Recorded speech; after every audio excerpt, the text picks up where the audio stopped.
வணக்கம். புதுசா ஏதாவது கத்துக்கணும், சுத்தி நடக்கிற உலகத்த இன்னும் கொஞ்சம் ஆழமா புரிஞ்சுக்கணும்னு எப்பவுமே ஒரு தேடலோட இருக்கிற உங்களுக்கான ஒரு பிரத்யேகமான ஆழ்ந்த அலசல் இது. இன்னைக்கு இன்னைக்கு நாம பேச போற விஷயம் உங்க அன்றாட வாழ்க்கையில நீங்க சந்திக்கிற ஒரு மிகப்பெரிய போராட்டத்தை பத்தினது. ஆமா, கண்டிப்பா.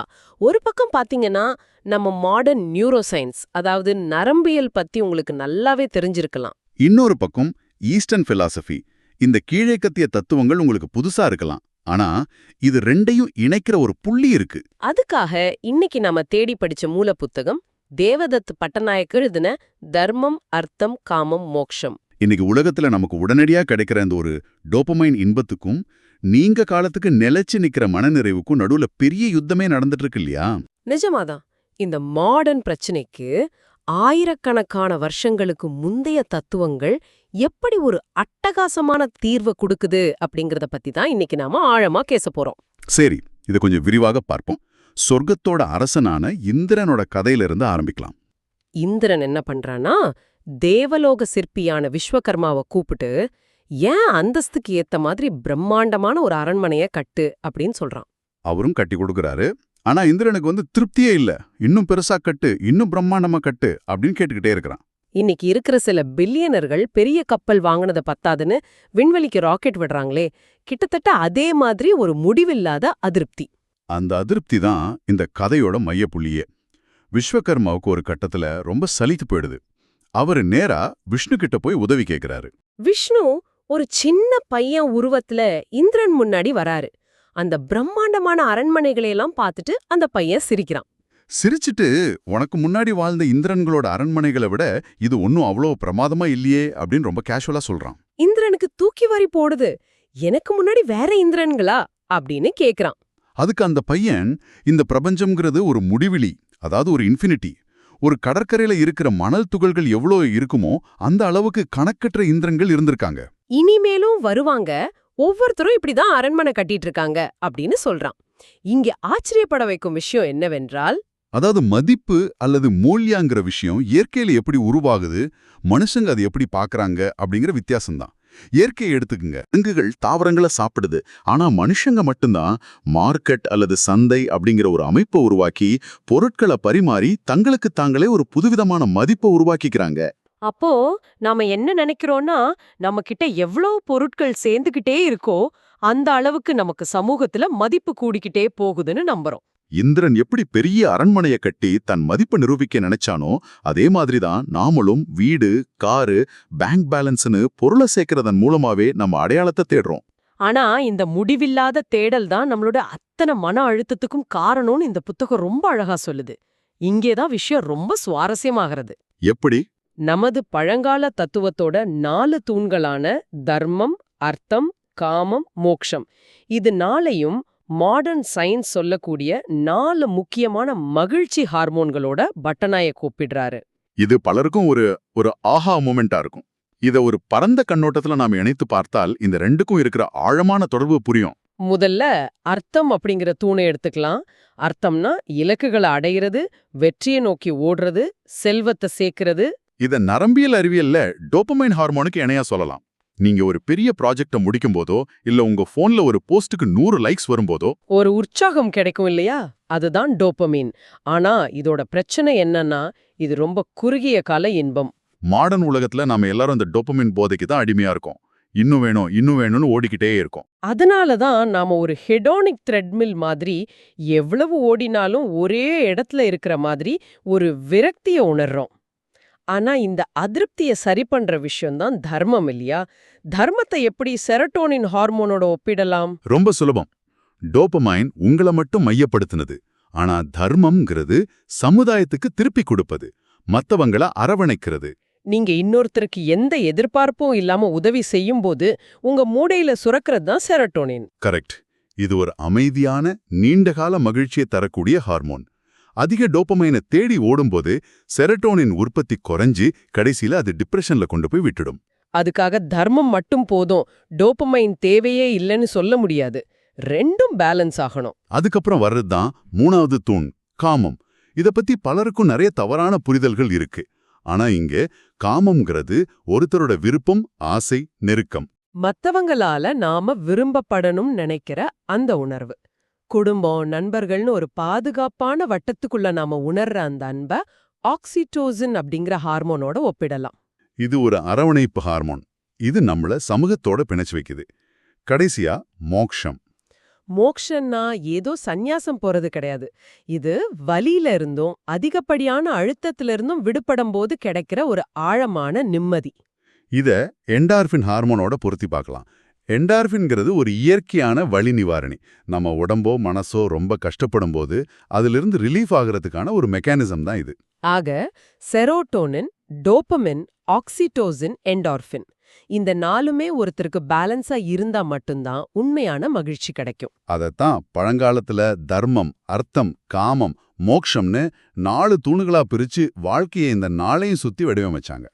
இந்த நாலும் எப்படி ஒண்ணுக்கொன்னு தொடர்புடையதுங்கிறது ரொம்ப ஆச்சரியமா இருக்கு. இன்பம் அப்படிங்கிறது டோபமைன் சார்ந்தது, அது தற்காலிகமானது. ஆனா மனநிறைவு அப்படிங்கிறது செரோட்டோனின் சார்ந்தது, அது நிலைச்சிருக்கும். இப்போ இந்த தர்மம் அப்படிங்கிற கான்செப்டுக்கு வருவோம். பல இங்கிலீஷ் புத்தகங்கள்ல தர்மம் அப்படின்னாலே ரைச்சியஸ்னஸ், அதாவது அறம் அல்லது நீதி அப்படின்னு ரொம்ப சிம்பிளா டிரான்ஸ்லேட் பண்ணிடுறாங்க. ஆனா பட்டநாயக் இதுக்கு ஒரு புது விளக்கத்தை கொடுக்கறாரு. தர்மத்தை வெறும் நல்லது செய்யறது அப்படிங்கிற வட்டத்துக்குள்ள அவரை சுருக்கல. அது ஏன்னா மேற்கத்திய சிந்தனைகள் எல்லாமே ஒரே ஒரு வாழ்க்கை அப்படிங்கிற அடிப்படையில உருவானது.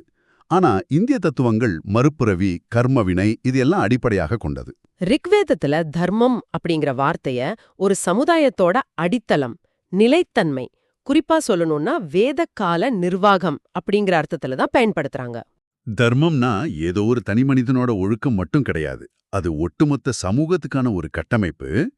இத புரிஞ்சிக்க சதபத்த பிராமணத்துல வர்ற மத்ஸ்ய நியாயம் அப்படிங்கிற ஒரு அருமையான கான்செப்டை நம்ம பார்க்கணும். மீன்களின் சட்டம், அதாவது காட்டு தர்பார் அப்படின்னு சொல்லலாமா? காட்டுல எப்பவுமே பெரிய மீன் சின்ன மீனை விழுங்கும், பலசாலி எளியவனை அழிப்பான். அது இயற்கையோட விதி, அதுல எந்த தப்பும் இல்ல. ஆனா ஒரு மனித சமூகம் அப்படி இருக்கக்கூடாது. பெரிய கார்ப்பரேட் கம்பெனிகள் சின்ன சின்ன வியாபாரிகளை நசுக்கி அழிக்கக்கூடாதுங்கிறதுக்காக இன்னைக்கு அரசாங்கம் எப்படி சில சட்டங்களை, விதிமுறைகளை உருவாக்குதோ அந்த மாதிரி ஒரு ரெகுலேஷன் தான் தர்மம். இதை விளக்குற மனு மற்றும் மத்ஸ்ய அவதாரத்தோட கதை எனக்கு ரொம்ப பிடிக்கும். அந்த கதையை அப்படியே கொஞ்சம் ரீகால் பண்ணுங்க. மனு ஆத்து பக்கமா இருக்கும்போது ஒரு சின்ன மீன் வந்து அவர்கிட்ட என்ன கேட்கும்? பெரிய மீன்கள் கிட்ட இருந்து என்ன காப்பாத்து அப்படின்னு அந்த சின்ன மீன் மனு கிட்ட கேட்கும். சாதாரணமா காட்டுல எந்த ஒரு விலங்கும் இன்னொரு விலங்கு மேல இறக்கப்பட்டு அதை காப்பாத்தாது. ஆனா ஒரு மனுஷனால மட்டும்தான் இயற்கையோட அந்த காட்டு தர்பார் விதியை மீறி எளியவங்களுக்கு உதவ முடியும். மனு அந்த சின்ன மீனை எடுத்து ஒரு பானையில போடுறாரு. அது பெருசானதும் ஒரு குளத்துல விடுறாரு. அப்புறம் அது ஆற்றுக்கு போகுது. கடைசியா அது ஒரு பிரம்மாண்டமான மீனா கடல்ல போய் வாழுது. ஒரு பெரிய பிரளயம், அதாவது உலகமே அழியிற மாதிரி ஒரு வெள்ளம் வரும்போது அந்த பிரம்மாண்டமான மீன் வந்து மனுவையும் உலகத்தோட விதைகளையும் காப்பாத்துது. அதுதான் விஷ்ணுவோட மத்ஸ்ய அவதாரம்னு சொல்றாங்க. இந்த கதையோட ஆழம் என்ன தெரியுமா? தர்மம் அப்படிங்கிறது இந்த காட்டு தர்பாரை மாற்றி அமைக்கிறது தான். இயற்கையில இரக்கம் கிடையாது, ஆனா மனித சமுதாயத்துல இரக்கம் இருக்கணும். வலிமையானவங்க எளியவங்கள பாதுகாக்கணும்.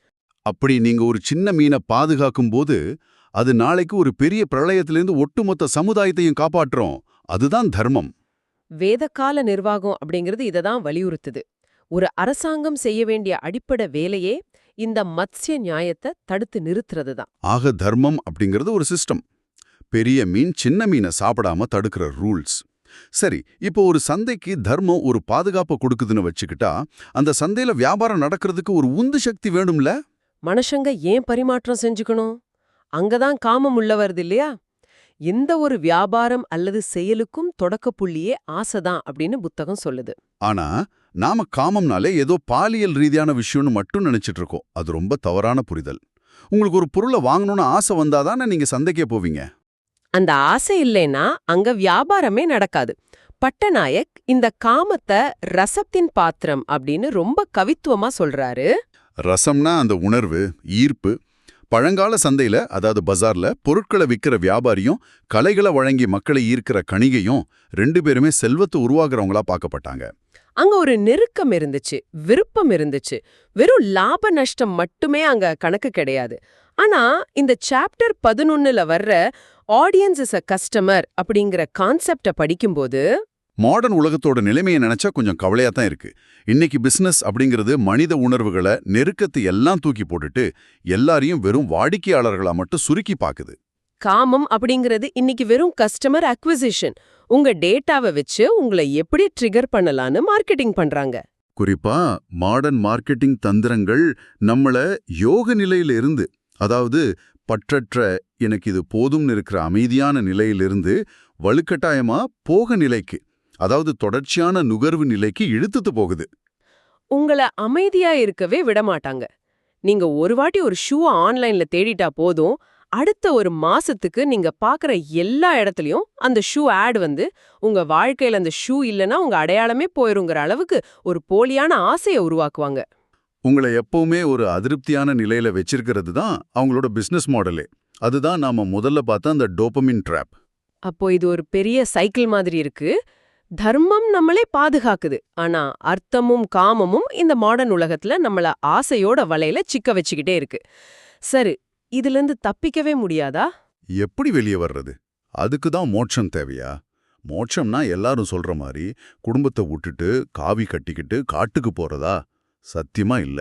மோட்சம் அப்படிங்கறத இந்த புத்தகம் ரொம்ப பிராக்டிக்கலா அணுகுது. அதுக்கு மையமான ஒரு விஷயம் நமது காலாவதி தேதி. இந்த உலகத்துல ஒவ்வொரு பொருளுக்கும் ஒவ்வொரு உயிருக்கும் ஒரு எக்ஸ்பைரி டேட் இருக்கு. ஏன், இந்த பிரபஞ்சத்துல சூரியனுக்கு கூட ஒரு காலாவதி தேதி இருக்கு. ஆனா இந்த நவீன கார்ப்பரேட் உலகம் நமக்கு என்ன கத்துக் கொடுக்குது? நீங்க ஆரம்பிக்கிற கம்பெனி பில்ட் டு லாஸ்ட், அதாவது என்றென்றைக்கும் நிலைச்சு நிக்கணும்னு சொல்லுது. மரணத்தை வெல்லணும், உங்க பேரை வரலாத்துல பதிய வைக்கணும்னு சொல்லி ஒரு அதிகப்படியான மன அழுத்தத்தை உருவாக்குது. நாம யாருமே இங்க நிரந்தரம் கிடையாதுங்கிற உண்மையை மறந்துட்டு நம்ம பேர் நிலைச்சு நிக்கணும்னு ஓடுறது ஒரு முட்டாள்தனம் தானே. மோட்சங்கிறது இதை உணர்றது தான். அதாவது இந்த உலகத்துக்கு நாம நிரந்தரமா தேவையில்ல, நம்ம இல்லனாலும் இந்த உலகம் இயங்கும் அப்படிங்கிற யதார்த்தத்தை எந்த ஒரு ஈகோவும் இல்லாம ஏத்துக்கிறது. கரெக்ட். இதுக்கு பட்டநாயக் கொடுக்கிற பரமபத உதாரணம் அபாரமானது. வாழ்க்கையை அந்த பரமபத விளையாட்டோட ஒப்பிடுங்க. உங்க கையில பகடை இருக்கு, நீங்க அதை உருட்டுறீங்க. ஆனா என்ன நம்பர் விழுன்னு உங்க கட்டுப்பாட்டுல இல்ல. நீங்க 98வது கட்டத்துல இருப்பீங்க. இன்னும் 2 கட்டும் தாண்டினா வெற்றி. ஆனா பகடைய உருட்டுனா 3 விழுந்து 99ல இருக்கிற பாம்பு வாயில போய் மாட்டி நேரா 5வது கட்டத்துக்கு சறுக்கி விழுவீங்க. அப்போ எவ்வளோ கோபம், விரக்தி வரும். ஆமா, நான் கரெக்டா தானே விளையாண்டேன், ஏன் எனக்கு இப்படி நடக்கணும்னு தோணும். புரிஞ்சிருச்சுன்னா அந்த பாம்பு கொத்தும்போது அதிகப்படியான துக்கமும் வராது, ஏணில ஏறும்போது அதிகப்படியான கர்வமும் வராது. மோக்ஷங்கிறது இந்த ஆழமான புரிதலோட வாழ்க்கையை ஒரு பார்வையாளரா ரசிக்க ஆரம்பிக்கிறது தான். எல்லாம் என் கண்ட்ரோல்ல தான் இருக்குங்கிற அந்த மாயையை உடைக்கிறது தான் மோக்ஷம். அப்படி நீங்க அந்த யதார்த்தத்தை ஏத்துக்கும் போது உங்களுக்குள்ள ஒரு மிகப்பெரிய அமைதி வரும். அந்த அமைதி வந்தா என்னாகும் தெரியுமா? உங்களோட பசி குறையும். எல்லாரும் என்ன மதிக்கணும், நான் இன்னும் நிறைய சேர்த்து வைக்கணும்னு ஓடுற அந்த பசி குறையும். எப்போ உங்களுக்குள்ள அந்த பசி குறையுதோ அப்போ ஆட்டோமேட்டிக்கா நீங்க மத்தவங்களுக்கு கொடுக்க ஆரம்பிப்பீங்க. அப்போ நாம ஆரம்பிச்ச இடத்துக்கே திரும்ப வந்துட்டோம். எப்போ ஒருத்தனுக்கு தாராள குணம் வருதோ, மத்தவங்க மேல அக்கறை வருதோ, அதுதான் தர்மம். இந்த தர்மம் தான் நம்ம ஆரம்பத்துல பார்த்தோமே. இந்திரன் எவ்வளவு அரண்மனை கட்டினாலும் திருப்தியே ஆகாம இருந்தானே, அந்த முடிவில்லாத அதிருப்திக்கான சரியான மாற்று மருந்து. பொருட்களை சேகரிக்கிறதுனால ஒருத்தருக்கு மதிப்பு வராது. எதுவும் நிரந்தரமில்ல அப்படிங்கிற ஞானம் வரும்போது கிடைக்கிற அந்த தெளிவு தான் உண்மையான மதிப்பு. தன்னை தாண்டி மத்தவங்களோட பசிய தீர்க்க நினைக்கிறது தான் இந்த 4 தூண்களோட, அதாவது தர்மம், அர்த்தம், காமம், மோக்ஷம். இது 4தோட உச்சகட்ட நோக்கம். இதுதான் ஆயிரக்கணக்கான வருஷங்களுக்கு முன்னாடியே நம்முடைய தத்துவங்கள் ரொம்ப தெளிவா சொல்லிக் கொடுத்த பாடம். நாம என்னைக்கு மாடர்ன் உலகத்துல ஏதோ புதுசா ஸ்ட்ரெஸ்ஸை அனுபவிக்கிற மாதிரி ஃபீல் பண்றோம். ஆனா இந்த டோபமைன் ஆசைக்கும் நீண்டகால மனநிறைவுக்கும் நடுவுல இருக்கிற போராட்டத்தை இந்த 4 தூண்களை பேலன்ஸ் பண்றது மூலமா ஈஸியா கடந்து வர முடியும். இது நிஜமாவே நம்ம வாழ்க்கை முறைய மாத்தி யோசிக்க வைக்கிற ஒரு அருமையான பார்வை. சரி, இந்த விரிவான தேடலோட முடிவுக்கு நாம வந்துட்டோம். ஆனா இத கேட்டுக்கிட்டு இருக்கிற உங்களை ஒரு முக்கியமான கேள்வியோட சிந்திக்க விடணும்னு நான் நினைக்கிறேன். இந்த உலகத்துல உங்களுக்கான காலாவதி தேதி என்னைக்குன்னு உங்களுக்கே தெரியாது. அப்படி இருக்கிறப்போ நீங்க ராத்திரி பகலா ஓடி ஓடி சேர்த்து வைக்கிற எந்த ஒரு பொருளும் உங்களுக்கு பிறகு உங்களுக்கு எந்த ஒரு அர்த்தத்தையும் தரப்போறதில்ல. அப்போ இன்னைக்கு இப்போ உங்க கையில இருக்கிற இந்த விலைமதிப்பற்ற நேரத்தை மத்தவங்களோட வாழ்க்கையில மதிப்பு சேர்க்கிற மாதிரி, அவங்க முகத்துல ஒரு புன்னகையை வரவழைக்கிற மாதிரி எப்படி முதலீடு செய்ய போறீங்க? நீங்களே யோசிச்சு பாருங்க.